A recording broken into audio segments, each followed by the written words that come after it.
ഇറാനിലെ നതാൻസിലെ ഭൂഗർഭ യുറേനിയം സമ്പുഷ്ടീകരണ പ്ലാന്റിലെ സെൻട്രിഫ്യൂജുകൾ ആക്രമിക്കാൻ IDF 50 യുദ്ധവിമാനങ്ങൾ തെഹ്റാനിൽ വിന്യസിച്ചു. ഇസ്രായേൽ പ്രതിരോധ സേന തെഹ്റാനിലെ ഈ പ്രധാന യുറേനിയം സമ്പുഷ്ടീകരണ കേന്ദ്രത്തെയും ഒന്നിലധികം മിസൈൽ നിർമ്മാണ കേന്ദ്രങ്ങളെയും രാത്രികാല ആക്രമണങ്ങളിൽ ലക്ഷ്യം വെച്ചിരുന്നു. ഇറാനിന്റെ ആണവായുധ പദ്ധതി തകർക്കാൻ ഉദ്ദേശിച്ച് തന്നെയുള്ളതാണെന്ന് നെഞ്ചുറപ്പോടെ IDF ഇതിന് പ്രതികരിക്കുകയും ചെയ്തു. ഇറാന്റെ ആണവായുധ പദ്ധതിയെ തകർക്കാനുള്ള വിശാലമായ ശ്രമത്തിന്റെ ഭാഗമായി തെഹ്റാനിലെ ഒരു സെൻട്രിഫ്യൂജ് ഉൽപാദന കേന്ദ്രം ലക്ഷ്യമിട്ടു. ആണവായുധ വികസനത്തിനായുള്ള യുറേനിയം സമ്പുഷ്ടീകരണത്തിന്റെ വ്യാപ്തിയും വേഗതയും വികസിപ്പിക്കാൻ ഭരണകൂടത്തെ സഹായിക്കുന്നതിനാണ് ഈ സൗകര്യം രൂപകൽപ്പന ചെയ്തിരിക്കുന്നത്. IDF വക്താവിന്റെ യൂണിറ്റ് ബുധനാഴ്ച പറഞ്ഞു. സിവിലിയൻ ആണവ പദ്ധതികൾക്ക് അത്തരം തലങ്ങളിൽ സമ്പുഷ്ടീകരണം ആവശ്യമില്ലെന്ന് ഊന്നി പറയേണ്ടത് പ്രധാനമാണ്, പ്രസ്താവന കൂട്ടിച്ചേർത്തു. നതാൻസിനെതിരായ ആക്രമണത്തിന്റെ ഭാഗമായി ഭൂഗർഭ സെൻട്രിഫ്യൂജ് ഹാളിനും കേടുപാടുകൾ സംഭവിച്ചതായി ഇസ്രായേൽ സൈന്യം പറഞ്ഞുവെങ്കിലും തെളിവുകളൊന്നും നൽകിയിട്ടില്ല. വിമാനങ്ങളെ ലക്ഷ്യമിടാൻ രൂപകൽപ്പന ചെയ്ത സർഫസ് ടു എയർ മിസൈലുകളിൽ ഉപയോഗിക്കുന്ന സിസ്റ്റങ്ങളുടെയും ഘടകങ്ങളുടെയും നിർമ്മാണ സ്ഥലങ്ങൾ അധിക ലക്ഷ്യങ്ങളിൽ ഉൾപ്പെടുന്നുവെന്ന് IDF കൂട്ടിച്ചേർത്തു. കാലങ്ങളായി ഈ സ്ഥലങ്ങളുടെ സ്ഥാനം സംബന്ധിച്ച രഹസ്യാന്വേഷണ വിവരങ്ങൾ ശേഖരിച്ചു വരികയായിരുന്നുവെന്നും ഇസ്രായേൽ സൈന്യം വ്യക്തമാക്കി.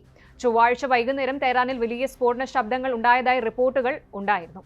ആന്റി എയർക്രാഫ്റ്റ് റോക്കറ്റുകൾ ആകാശത്തേക്ക് തെറിച്ചു. റിപ്പോർട്ടുകൾ പ്രകാരം ഏകദേശം 50 ഇസ്രായേലി യുദ്ധവിമാനങ്ങളാണ് ഓപ്പറേഷൻ നടത്തിയത്. അതേസമയം തലസ്ഥാന നഗരത്തിൽ സൈനിക ആണവ കേന്ദ്രങ്ങൾക്ക് സമീപമുള്ള സ്ഥലങ്ങളിൽ താമസിക്കുന്നവരെ ഒഴിപ്പിക്കാൻ ഇസ്രായേൽ ആവശ്യപ്പെട്ടതിനെ തുടർന്ന് താമസക്കാർ നേരത്തെ തന്നെ തെഹ്റാനിൽ നിന്ന് വലിയ തോതിൽ പലായനം ചെയ്യാൻ തുടങ്ങി.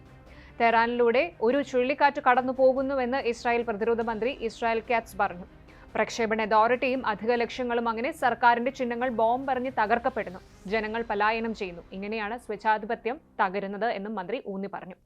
അതേസമയം ഇറാൻ ശക്തമായി പ്രതികരിക്കുമെന്ന് ജനീവയിലെ ഐക്യരാഷ്ട്രസഭയിലെ ഇറാൻ അംബാസിഡർ അലി ബൈറാനി ബുധനാഴ്ച മുന്നറിയിപ്പ് നൽകി. ഇറാനിയൻ ആണവ പദ്ധതി സമാധാനപരവും സിവിലിയൻ ആവശ്യങ്ങൾക്കുള്ളതാണ് എന്ന് ബൈറാനി ഒരു സമ്മേളനത്തിൽ ആവർത്തിച്ച് പറയുകയും ചെയ്തു. ഇതോടൊപ്പം തന്നെ ഇസ്രായേലിന്റെ സൈനിക നടപടികളിൽ നേരിട്ട് ഇടപെട്ടാൽ അമേരിക്കയ്ക്ക് ശക്തമായ മറുപടി നൽകുമെന്നും വാഷിംഗ്ടണിനെ അറിയിച്ചതായും അലി ബൈറാനി പറഞ്ഞു. ഇസ്രായേൽ ചെയ്യുന്ന കാര്യങ്ങളിൽ അമേരിക്കയും പങ്കാളിയാണെന്ന് കാണുന്നു എന്നും അലി കൂട്ടിച്ചേർത്തു. പശ്ചിമേഷ്യൻ മേഖലയിൽ വർദ്ധിച്ചുവരുന്ന സംഘർഷങ്ങൾക്കിടയിൽ സമീപ ദിവസങ്ങളിൽ US ഡസൻ കണക്കിന് വ്യോമസേനാ വിമാനങ്ങൾ യൂറോപ്യൻ താവളങ്ങളിലേക്ക് മാറ്റിയതായി ഫ്ലൈറ്റ് ട്രാക്കിംഗ് ഡേറ്റ വെളിപ്പെടുത്തുന്നു. മിഡിൽ ഈസ്റ്റിലെ ഓപ്പൺ സോഴ്സ് വിവരങ്ങൾ തത്സമയം അവലോകനം ചെയ്യുന്ന ഒരു ഗ്രൂപ്പായ അറോറ ഇൻറ്റലിന്റെ അഭിപ്രായത്തിൽ സ്കോട്ട്ലൻഡിലെ പ്രസ്വിക്കിലും ഇറ്റലിയിലെ അവിയാനോയിലുമായുള്ള യൂറോപ്യൻ താവളങ്ങളിലേക്ക് അമേരിക്ക വ്യോമസേന ഇന്ധനം നിറയ്ക്കുന്ന ടാങ്കറുകളും C-17 രാത്രി മാറ്റി.